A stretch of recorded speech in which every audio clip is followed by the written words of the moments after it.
الديبندنسي انجكشن من اهم الكونسبتس اللي لازم اي حد شغال في مجال السوفت وير ديفلوبمنت يكون فاهمها كويس جدا. ايه هو الديبندنسي انجكشن وبنستخدمه ليه وهيحصل ايه لو ما استخدمناهوش؟ هو ده موضوع فيديو النهارده.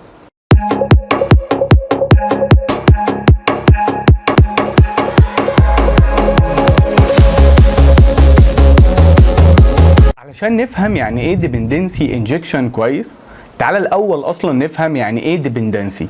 ديبندنسي بالعربي يعني الاعتمادات. ايوه، يعني ايه الاعتمادات وايه علاقتها بالسوفت وير؟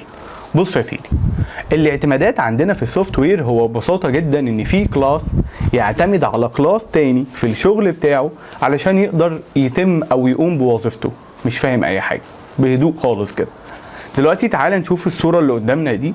عندنا كلاس اسمه يوزر وكلاس تاني اسمه بوست.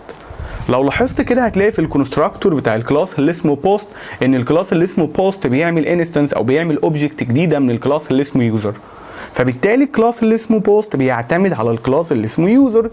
يبقى كده احنا عندنا بص الكلاس اللي اسمه بوست بيديبند على الكلاس اللي اسمه يوزر. وهنا فكره الديبندنسي ان في كلاسز بتعتمد على كلاسز تانيه في الشغل بتاعها.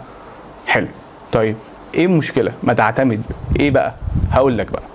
تعالى كده ناخد مثال بسيط جدا او نجرب تجربه بسيطه.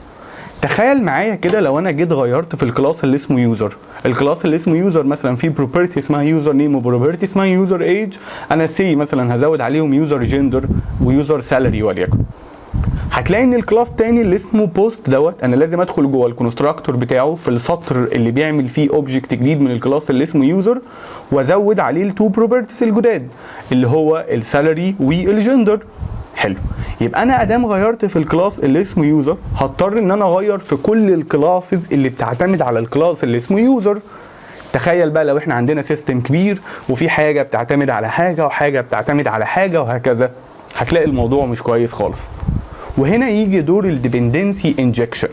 احنا فهمنا يعني ايه ديبندنسي اللي هي الاعتمادات. طب يعني ايه انجكشن؟ انجكشن يعني حقن. يعني ايه حقن؟ يعني انا هبدا احقن الكلاس اللي اسمه يوزر ده للكلاس اللي اسمه بوست من بره خالص. مش فاهم حاجه. تعالى كده نشوف الكود ده. بص احنا دلوقتي غيرنا الكلاس اللي اسمه بوست، غيرنا في الكونستراكتور بتاعه ان بدل ما الكلاس اللي اسمه بوست هو اللي كان بيكريت الاوبجكت اللي اسمه يوزر زي المثال اللي احنا شفناه من شويه، دلوقتي مش هيحصل كده. دلوقتي احنا هنبعت للكلاس اللي اسمه بوست اوبجكت من نوع يوزر جاهز. فاحنا كده بننجكت او بنحقن الكلاس اللي اسمه يوزر او بنحقن الاوبجكت اللي اسمه يوزر على طول للحاجه اللي بتعتمد عليه وهو الكلاس اللي اسمه بوست. طب ايه الفرق ما بين دوت وما بين اللي احنا كنا كاتبينه قبل كده؟ الفرق ان احنا اي تغيير هيحصل في الكلاس اللي اسمه يوزر بغض النظر ايه التغيير احنا كده كده هناخد اوبجكت من نوع يوزر زي ما هو يكون بقى.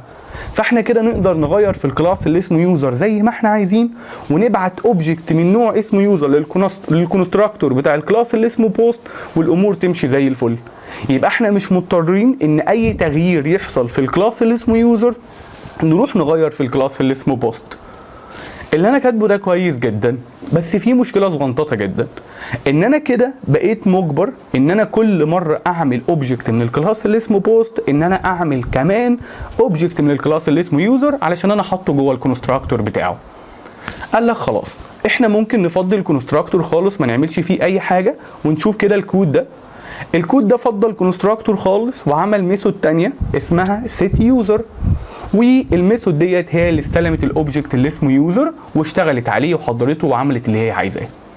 ده الديبندنسي انجكشن، وده من اهم مبادئ السوفت وير.